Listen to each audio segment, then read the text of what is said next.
Critical thinking. Are you guilty of it? We sure hope so. That's where we were last episode. My name is Dan. I'm one of the teaching pastors at Life Fellowship in suburban Charlotte, North Carolina on Lake Norman.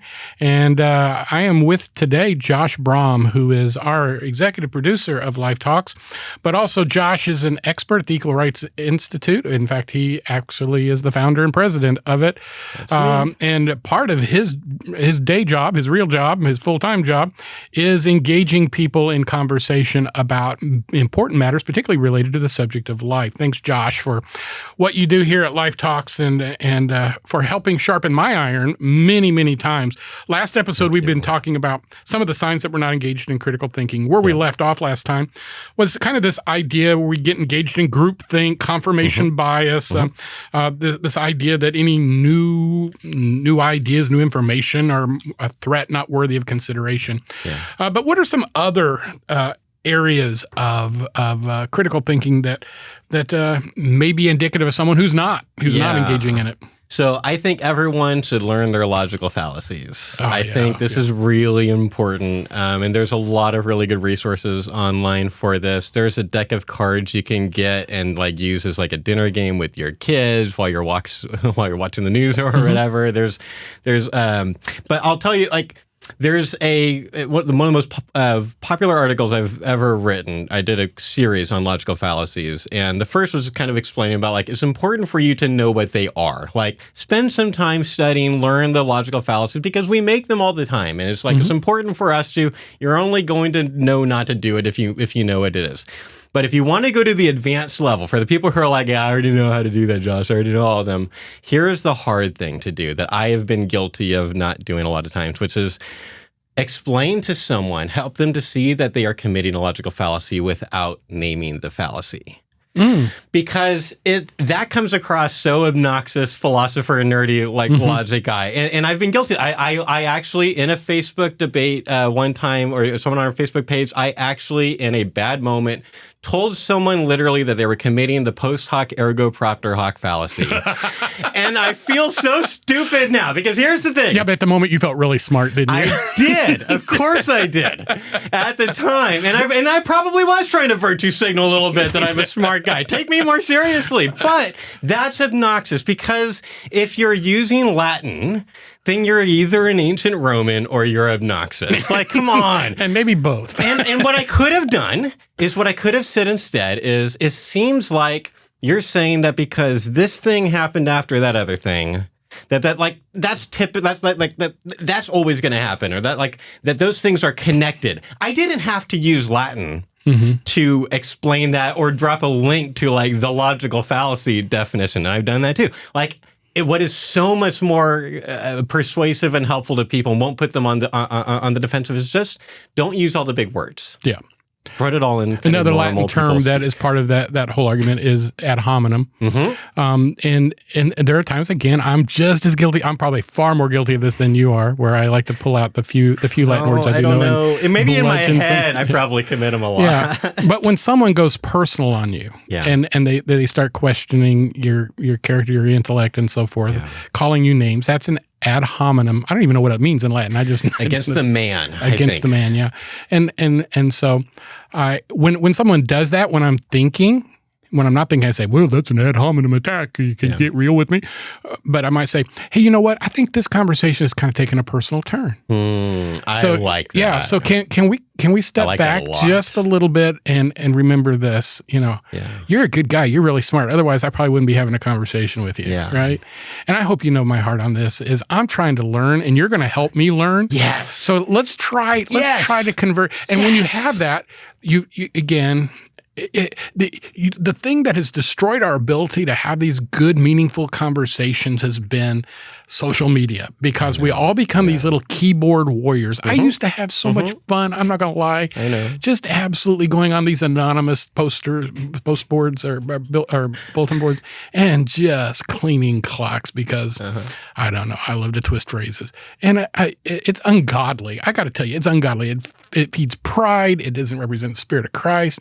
I'm not proud of that. This is proof of how much the Holy Spirit has worked in your life. It really has. And I often, when I meet people that knew me from my 20s or 30s, I often start my conversation with, I hope you get to know me now at my age and not remember me for the way I was in those days. Yeah. And I've apologized to people because I was just not a pleasant person when I got into that mindset for sure. So just to point out, twice in the last 2 minutes, Dan has used what we like to call at ERI internally open-mindedese. It's the kind of things that only open-minded people say, where just the fact that you've changed that much from then is significant. But even before, when you're talking about, when you're saying I want to tell someone I'm a learner, help me to learn things, I'm trying to figure stuff out, that is only something open-minded people say. That's open-mindedese. That's awesome. Yeah. So that actually then the counter of that is this idea that you may not be engaging in critical thinking whenever you revert to this closed-mindedness. Yeah. Well, you're never going to change my mind, which we talked a little bit about last episode. Yeah. But this used to be actively taught theologically, or I won't say theologically, but it would be taught in a context of Christianity. I can remember my dad having a debate with somebody where he wanted to get this bumper sticker for his car. It said, "God said it, I believe it, that settles it." All right. So the debate came, and this is actually an example of critical thinking, where the other guy said, "That's not a biblical response." And my dad what are you talking about? And he goes, "It should be God said it, that settles it. Doesn't matter not whether you believe it." And so they got into this big old long conversation, but we were trying to out fundamentalize each other. Yeah. Who can be more fundamental here? Yeah, you can just absolutely drill yourself into concrete doing stuff like that. I'm more presuppositional than you. Exactly. So, and I'm not saying that, God's word is not the ultimate authority, and that does settle it in heaven and in earth, but it's not a great debate tactic for sure. But when we refuse to consider the other person's argument with some respect of at least allowing them to express it, that may be an indicator that you have reached this point where you're no longer engaged in critical thinking.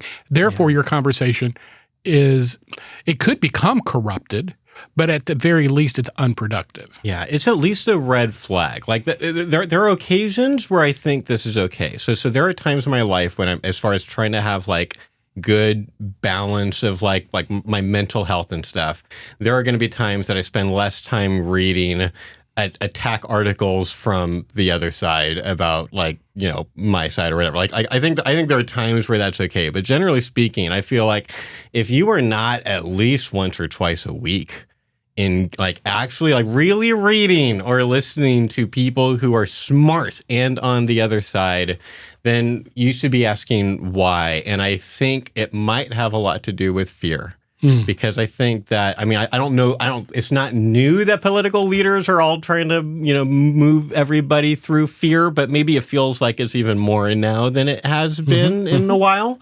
And so then, everyone, at the DNC and the RNC, all the arguments about why to not vote for the other side, it's it all has to do with fear-based arguments. And if you are so afraid to even hear what thoughtful people on the other side have to say about a topic, then it's a big red flag. Yeah, huge red flag.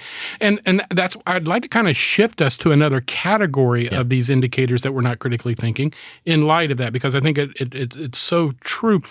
And I think probably you and I both have experienced from a certain segment this idea, and this sounds really arrogant, so I want to be careful how I say it. You're an avid reader, you're a thinker, you spend a lot of time on college, university campuses, you're thinking about the complex arguments. That's my world of academia. Avid reader.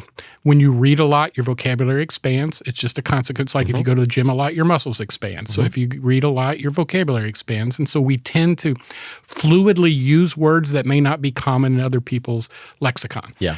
That being true, there is the other side of critical thinking. That begins with I'm not smart enough to engage you, or I don't need to be educated in this area because this is what I've always believed or been taught. One of my pet peeves, when I've had students pull this on me. It's kind of like, well, that's just what my church taught. That's what the preacher said. Yeah. That's it. And again, I have to be really careful that I don't over-respond to that in a condescending way that embarrasses or humiliates them, particularly if they're in a class, because I'm like, I want to roll my eyes so hard I have a convulsion when I hear people say that. But I think there are some signs that we need to be aware of. One of them is just simply accepting information without questioning. One of my professors in university had a huge impact on me. Used to say the active mind is the questioning mind. You ought to be constantly asking, what is the basis for that argument? Yeah. What is the historical context of this? What is the source of that research? Yeah. There's a family member that I love dearly, and I sleep in the same bed with them, who often in our conversations will say things, that I read today that, well, I'm pretty aware of what she's reading, and I'm going to bet it was Facebook. And so I immediately, if it came off Facebook, I'm just going to assume that it's not true, because I have a deconfirmation bias directed. Was this a peer-reviewed article? Exactly. And this just drives her nuts. And this shows how obnoxious it is to be married to Dan Burrell. Yeah. All the women there should thank God that my wife has not pitched me out on the street and made me available at some level. But I feel you. And also, I will say, who said? Where'd that come from? Where'd you read that? Yeah. And immediately she becomes very defensive about it because she knows what I'm up to. But in your mind, when you're reading Facebook, when you're listening to Fox News, when you're watching CNN, when you're reading Huffington Post or what's the Daily Wire, when you're reading those things, there ought to be going through your mind a dialogue that says, how do they know that? Where does that come from? What is the basis of that?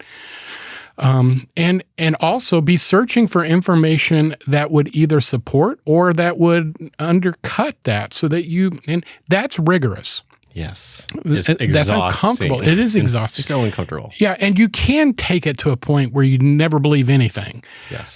So at some point you are going to have to reach conclusions. But this notion of accepting information without questioning, simply because of its source, I think. Well, Fox News said. Well, Fox News, as we said last episode, spent $980 million trying to. And who was the person that was responsible for that? A guy by the name of Tucker Carlson, who we saw all over the Republican National Convention. And he's interviewed Putin, and he has a podcast, and he seems to be doing quite well on his own, but he literally lost his job because he was putting out on his show information that his own text messages showed that he did not believe, and he was doing it for the purpose of viewership.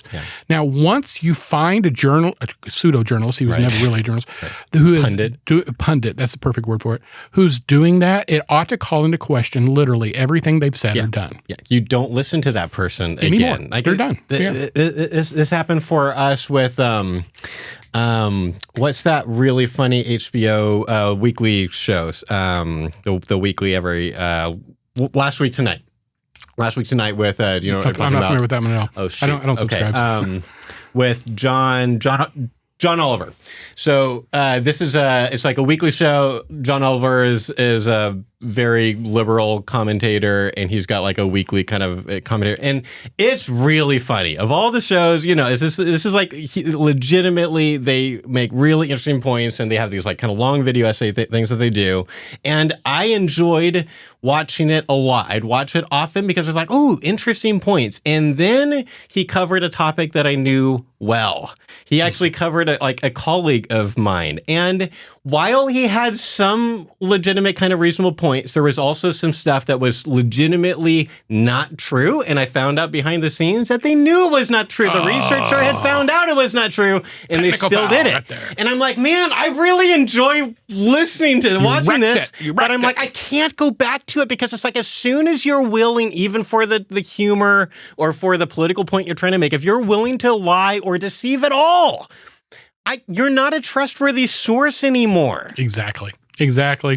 And some people are willing to give the benefit of doubt to that kind of behavior at the peril of their own accuracy and intellectual credibility, in my opinion. And we make excuses for people we like all the time. We're enablers. Yes.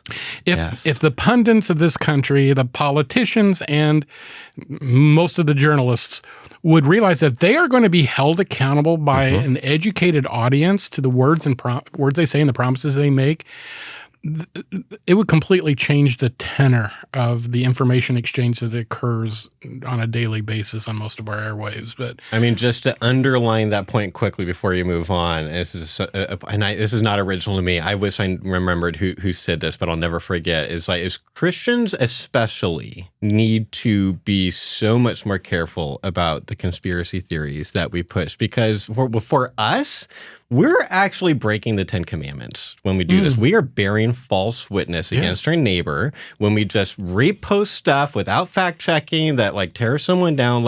We do this all the time, and it's not okay. Yeah. Oh, man, you got one. Let's go. Because social media, I have friends that do this. If you do this, shame on you, frankly.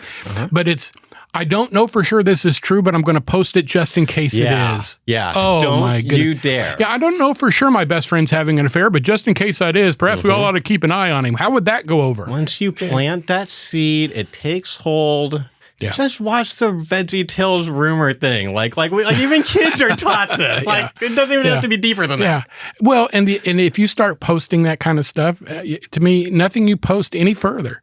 I mean, it could have biblical references under it, and I'm just going I don't know if I believe that anymore or not, because they post these conspiracy theories. Let me get it to another category of them that's kind of related to this. That's an over-reliance, and I'm even saying in some cases a reliance on intuition or gut. This is something I face in, and this hand in hand goes with this emotional reasoning. Yeah.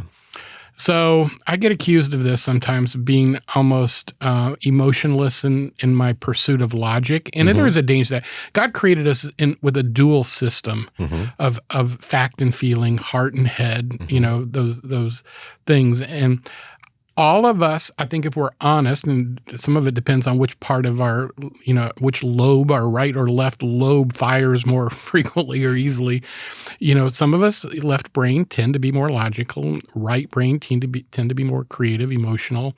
There are some indications that men tend to be more left brain than women.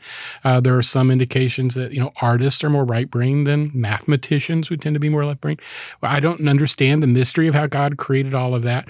But I think we all need to recognize that if you are more logically oriented, that feelings matter less for you, and you need to bear down and realize, feelings are part of how God created us. At the same time, if you're emotional, if you're artistic, if you're creative and so forth, you may need to anchor yourself more thoroughly to truth, because truth matters. Yeah. And feelings don't, in terms of absolutes, because feelings are subjective, and absolutes are objective, or truth is objective. So with that in mind, an over-reliance on, but I just feel this way. I think this.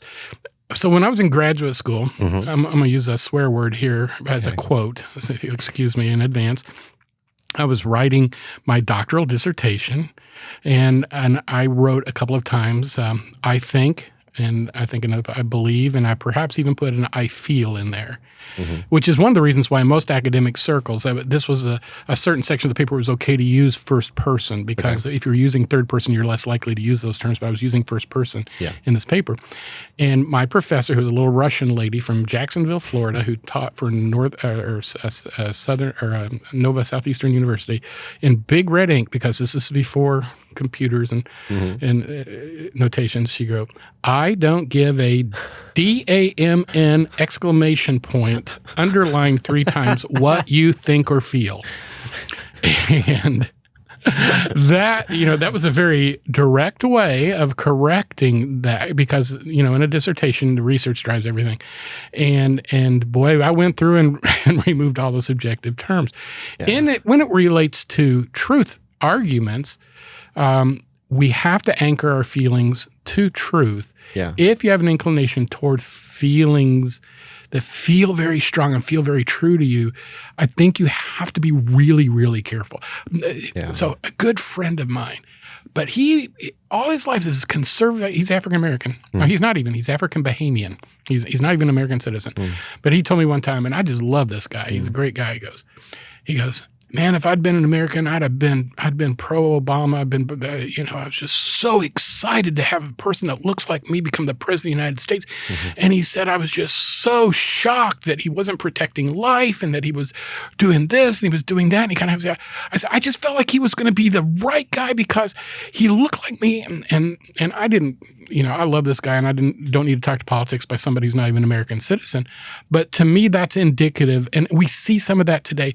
I feel like it's just time that we have a person like this being there, or I feel like he speaks my language, or I feel like she looks like me. Either side of that. Yeah, I think we're all doing this. We all want someone who looks and thinks like us. We want them to have the same theology. We want like everything. And sometimes we're willing to believe a lie in order to reinforce that. And I'm going to get into it on this, but this notion that evangelical Christians are running around trying to convince other people that Donald Trump is a closet Christian or closet evangelical, it's just ludicrous. It's just ludicrous. And the sad thing I think about that is that unintentionally these people who are reinforcing that and so forth may be sending him a message that he's okay. That he's okay. And he himself has said, I've never repented of my sins because I've never done anything I need to repent for. Yeah. Those are his own words. I'm not making those up. I saw that clip again recently, so, actually. So the reality is, I've voted for non-believers many times. And if you're going to vote for a non-believer, you don't have to make your vote count more because you have convinced yourself he is a believer. We need to be honest.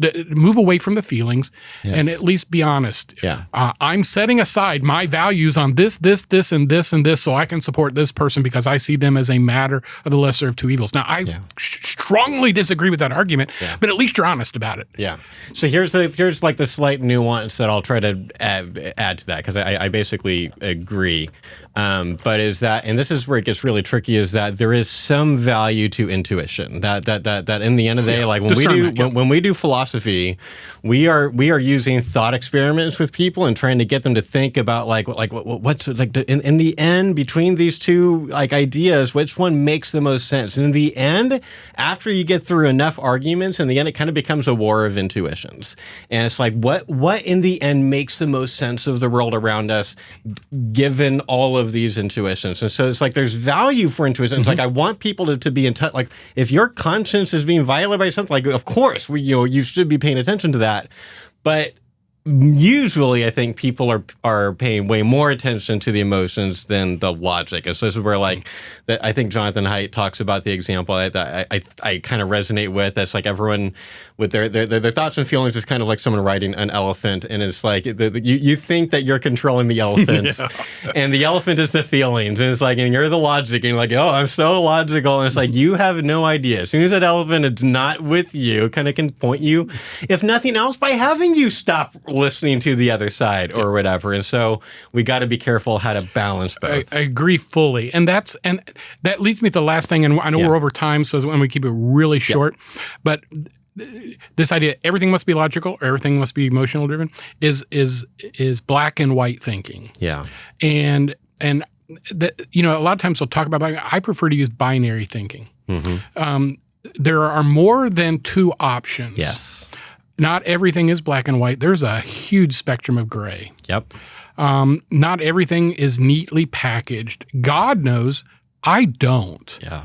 And so we have to move away from, often when I'm trying to solve problems and mediate with people and so forth, I'll say, let's look for a third way. Yeah. Now, theologically, I'm going to push for the black and white every single time because I think compromise in theology is the death knell of theology.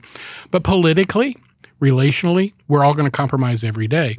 And sometimes conversationally, we need to understand that not everything is as clear to other people as it is to us. And other people, for a variety of reasons, the woman who has been raped is going to look at some things differently than I do. The man who was the man who who was beaten as a child by his father is going to look at things differently than I do because of ours. So we have to understand the world is not neatly packaged in black and white, right or wrong, up or down, north or south. And if you only think in those terms, you may feel really comfortable in the security of black and white thinking, but it's not the reality of how the real world functions and processes information. So, and with that, we are way out of time. Josh, has been fun. We're going to continue this conversation on another angle. And as always, we want to thank you for listening to us at Life Talks. Please tell your friends about us. Share us if you would on your social media feeds. Leave us a review if you would. And until next time, thanks for joining us here at Life Talks.